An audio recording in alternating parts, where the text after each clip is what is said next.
Chapter 4. 3 days after my meeting with Abigail at the Dead Pond, Roxbury, Massachusetts was reintroduced to smallpox. Once symptoms were detected, rumors swirled about victims first developing a high fever and body aches. The inflicted complained of head pain and a severe backache. Some claimed victims would moan and babble uncontrollably, as if the devil himself stood over their bed tormenting them. After the initial pains, the sick would develop a rash on the tongue and in their mouth. When the sores broke open and were swallowed, their fever spiked so high the victim would sweat and whimper as if being cooked from within by hellfire. The rash spread over the whole body in less than a day. Some died over the next week as the disease appeared to roast their skin. If the rash began to scab, most survived. Word spread quickly after the first child died. We all knew the danger of disease. Many blamed the Indians for sickness. They claimed the Indians' lack of religion brought God's wrath upon them frequently. Our community suffered for months. Dozens became ill and 10 died. My family was spared, and we worked our fields like never before. Father was determined that we prove to the Lord our worth. My brother and I followed his lead and worked from sun up until sundown with a dedication that I had previously resisted. We were not allowed to leave our homes except for worship. Those who showed any symptoms of the disease were forced to stay home from meetings. Reverend Washburn gave some spirited sermons during these weeks about the effects a sinful congregation would have on a community. He seemed determined to find a cause of the outbreak. Rumors spread about the families that had been inflicted. What had they done, or someone else done, to bring the wrath of God down on the whole community? Most believed that a person could be guilty of supernatural murder if they consorted with the devil or demons. Even the act of committing sins was seen by some as inviting the devil into our lives. After the first week, Abigail's family was absent from church gatherings. With each passing week, fear and an ache deep in my stomach grew. I found myself praying to God each evening for her family's health. Word of Abigail's younger sister's passing brought me extreme fear and great sadness. I continued to work hard at chores, but became even more disconnected from my family and others. Just as the rumors of sickness began to disappear, the church and community leaders came for me.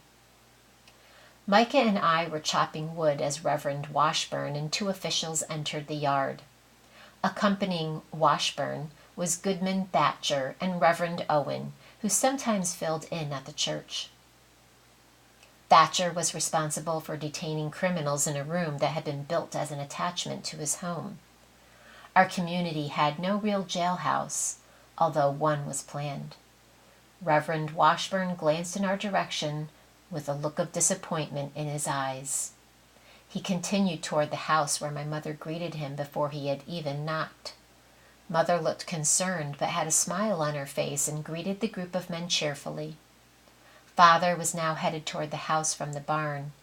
He also glanced toward me with a look similar to that of the Reverend only seconds earlier.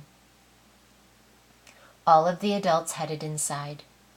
Although they were only gone a quarter of an hour, it seemed like an eternity. My first thoughts were that something had happened to Abigail, but as I reasoned through the situation, I reminded myself that no one knew about us, so that couldn't be the reason they had come. Perhaps they were just checking the health of each family. When Mother began to cry, I knew something was dreadfully wrong. My father and the other men emerged from our home, trailed by my mother, who was whimpering as she tried to hold back sobs. The men stopped as my father continued to advance toward Micah and me. My father walked up to me with slumped shoulders and a defeated look on his face. "Silas, you must go with these men now. You have been accused of blasphemy and murder and will stand trial upon the next arrival of this territory's magistrate. There are witnesses who have come forth and reported you out of concern for the masses. One of us will bring your personals once you are settled in a holding cell at Goodman Thatcher's home. We will do our best to support you through your ordeal, but you have brought shame on this family," Father said with absence of emotion. I stood rigidly and did not say a word. It felt like having been dealt a physical blow. It was shocking the way he had spoken such devastating news to me, as if he had expected it all along.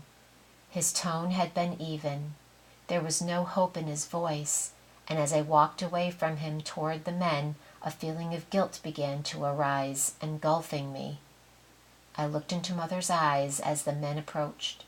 It was clear from the stricken look on her face she was heartbroken. She didn't say anything coherent, just continued to gulp deep breaths to keep from sobbing. There was no look of disappointment. Hers was a face of deep concern and loss. She was the one person I would be able to count on to be by my side. My mind began to spin as the men led me toward town. Who were these witnesses that accused me, and how could they believe that I was a murderer? I was innocent of that part of the accusations against me. An image of John Wills, the man hanged years before, popped into my mind for reasons I didn't yet understand. Despite the shock and intense feelings of betrayal that were causing physical pain in my gut, I did not cry or speak as we walked toward town at a measured pace.